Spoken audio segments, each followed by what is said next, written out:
Joining me now, Congresswoman Maxine Waters of California. It's good to have you here in person. Delighted to be here with you. You know, so Ken Starr said something this morning. He said, you don't want prosecutors going on a fishing expedition. And a lot of Democrats laughed at that and cited irony because Ken Starr, of course, famously started investigating Vince Foster, and then he went to a land deal called Whitewater, and then he went to Monica Lewinsky.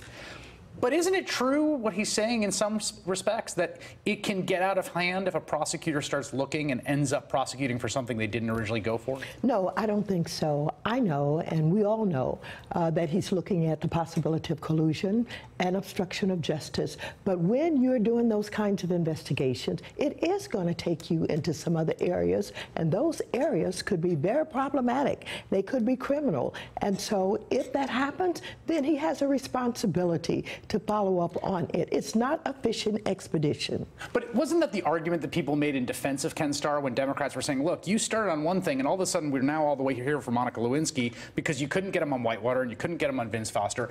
Isn't the shoe on the other foot if it ends up being the case that they can't get him on collusion, they can't get him on these other things, but they do end up with something in, say, past business practices? Well, the fact of the matter is, if the Congress of the United States feels, given all of this information, that something is wrong, that the President of the United States is out of bounds, he's committed certain kinds of crimes, they can make the decision to impeach. And the final analysis is with us to determine whether or not the information that we're receiving, whether it is directly having to do with collusion or obstruction of justice, or we find that there was money laundering, and we find that there are crimes committed because of the business arrangements. We have a responsibility to make a determination about whether or not he should be impeached. What do you think about the idea that Mueller is conflicted, that people he's hired are on public records having given money to Democrats? Do you think that compromises him? No, he's not compromised. As a matter of fact, he has a sterling reputation.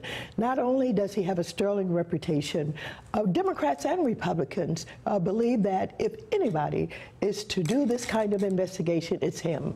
Not only is he smart, not only has he done good work in the past. So you trust him? You think he has credibility? Oh, I do. I trust him, and we think that he's staffing up the correct way with people with the kind of expertise that can help bring about the truth to all that is being looked at. Are you confident that that reputation is going to hold? I mean, one of the things we've seen in this era is that the president is able to convince a sizable chunk of the country, and often people in his party, to zig if the other side says zag. Do you think if it comes to a showdown with Mueller that that reputation holds among Republicans? Mueller is going to win, even though this... You seem very confident. I do, but don't forget, I've made some predictions in the past, and I've talked about some relationships in the past, and I have talked about my suspicions in the past, and I want to tell you, drip by drip, people are finding out that there's more to this than maybe some people thought. And of course, there's a lot of smoke, and even now, I think people are believing that there's some fire. So I think that not only is Mueller, you know, the correct one, no, he is not conflicted. They are going to put their little team together, the right-wingers, and they're going to roll out every day with a new accusation, but it's not going to hold. What do you think, you know, that some colleagues of yours on the Republican side of the aisle in Congress want to impanel they want a special counsel for Hillary Clinton. The president has called on Jeff Sessions to do that. What would it mean constitutionally if Congress or the Department of Justice were to take that step at the president's command?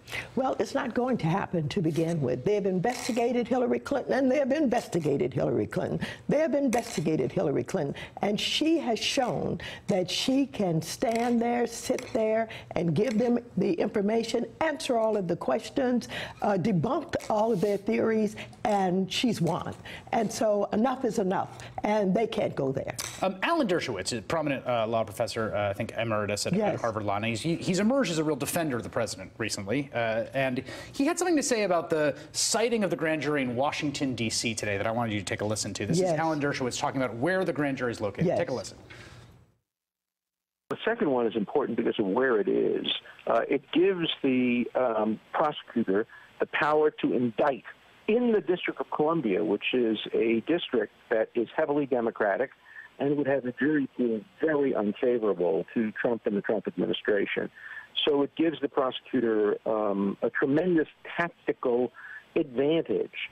He went on to talk about the ethnic and racial makeup of the district as stacking the deck against Donald Trump. Do you think it's unfair to set a grand jury? Oh, it's absolutely unfair. What he's simply DC? saying, you know, all of those black people are there, and they don't like Trump, and so he's not going to get a fair trial, and so they should take it out of that jurisdiction. It shouldn't be there to begin with. I don't like that, and I'm surprised that Alan Dershowitz is talking like that, and we will not stand for it. We will push back against that because that is absolutely racist. Maxine Waters, Congresswoman from California. It's nice to have you here in person. Thank Usually you. we talk about Delighted to be here. Thank you. Hey there, I'm Chris Hayes from MSNBC. Thanks for watching MSNBC on YouTube. If you want to keep up to date with the videos we're putting out, you can click subscribe just below me or click over on this list to see lots of other great videos.